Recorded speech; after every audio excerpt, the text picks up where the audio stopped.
Hello everyone, for my second video of the day, which is rare nowadays, but I'm doing it anyway.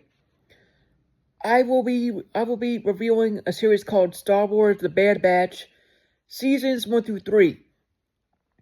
And before I go into it, for a disclaimer, I'm not gonna go point by point, but describe how the series was good, how it was, and why, and how it ended on a short note, which is a good thing, along with the story with it, and what it leads to down in the future for Star Wars. At least for the anime part anyway, in my opinion. The what ifs. But before I go into those things, first and foremost, I want to say thank you to everybody. Without all of you, ladies and gentlemen, I won't be where I'm at, so thank you. Comment down below, like, share, and all the good stuff. With all that said, ladies and gentlemen, let's get on with the show today. This show, The Bad Batch, seasons 1 through 3 take place after the events of Star Wars: The Clone Wars as a whole. So if you didn't see that series, then you're gonna be spoiled a little bit here. So if you haven't seen Star Wars: The Clone Wars, I would recommend to see that first. I don't know it's long, 7 seasons, but it's worth the wait to see this show and why things ended up the way they did when Star Wars: The Clone Wars ended and things lead up to the Bad Batch, pretty much. And a quick note on Star Wars: The Clone Wars. Towards the final season, the Bad Batch was introduced, and he helped Anakin with an issue. After that resolved, they went their separate ways, and brought a new person with them. I believe his name was Fives, if I'm right. But now fast forward, since that was cleared up, the Bad Batch takes place after the events of Star Wars: The Clone Wars, the animated show, of course. And you see the world differently. The Empire basically killed most of the Jedi. Most of them were hidden. We all know that. But this is the perspective of a clone squad. I forgot the squad numbers, but they're called the Bad Batch. And they are special in a way where they can do what they want without being told what to do by any government, and help people in the process. And they help Sid out a lot and somewhat hurt them to help her benefit in a way. I'm not gonna go into details about that too much, but that's all in season 1. Season 2 and 3 ramp it up really quickly, because the first season you get introduced to the characters, you get introduced to the child that was along with them,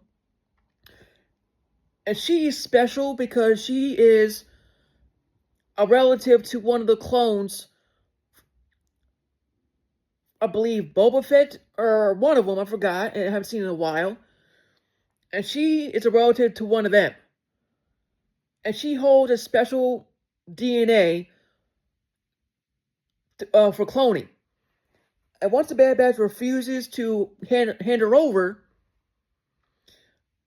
with the Empire and all that, and bounty hunters, they have to go tooth and nail, for the most part. And of course they do screw with the Empire and slow them down for what they do, but at what cost? Some of the teammates never recover after what happened to one of the teammates, and had to go into danger and make references to rebels, which is cool in my opinion. And the order, from what I understood, was Star Wars: The Clone Wars, this, and then Star Wars Rebels, if I got that right. And how the show ended, it was madly emotional, and this show had heart and soul in it. Kathleen Kennedy didn't ruin this show at all, in my opinion. Others might have different opinions, and that's all right. But for me, she didn't ruin this show. This show had heart, it had soul, and the voice actors cared about their roles. It had its own story to play, and it was done perfectly, in my opinion. So,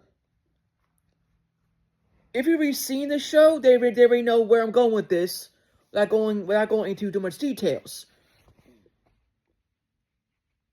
And after the war, pretty much, gets to a point where the clones can't do it no more. Some of them are tired, some of them disappear,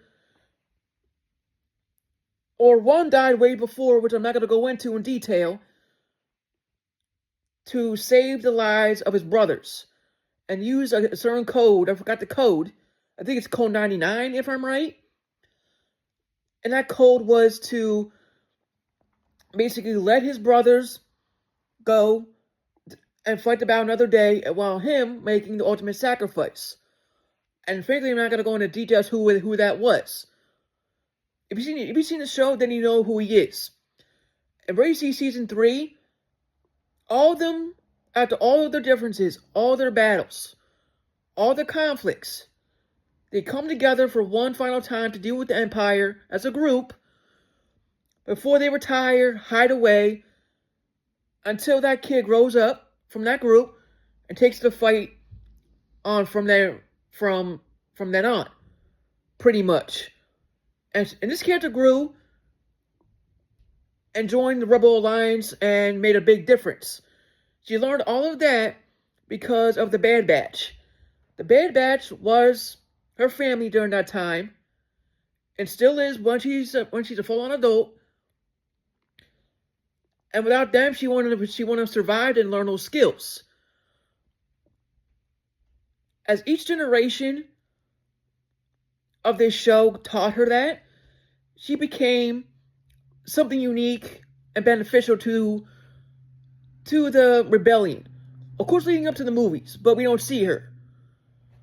But long story short, without my ranting, this show is pivotal after the Clone Wars series, seasons 1 through 7, and he wrapped it up perfectly with this, seasons 1 through 3.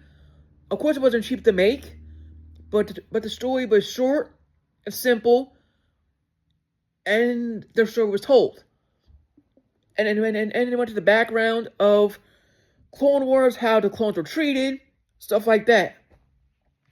So that was really messed up on them, but I'm glad they told what happened. So that's all the hints I'm gonna give.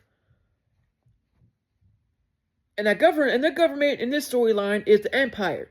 In case anyone doesn't know Star Wars, and I assume most of you do. For the small few that don't, it's the Empire causing all this pain and destruction. With all that said, thank you all again for the love and support. Really appreciate it. Without all of you, I wouldn't be here. So thank you very much for that. Comment down below, like and share my videos. And if you like what you see and want to help grow this channel, please press the sub button down below with the notification bell as well. With all that said, thank you very much. May God bless you all and stay safe.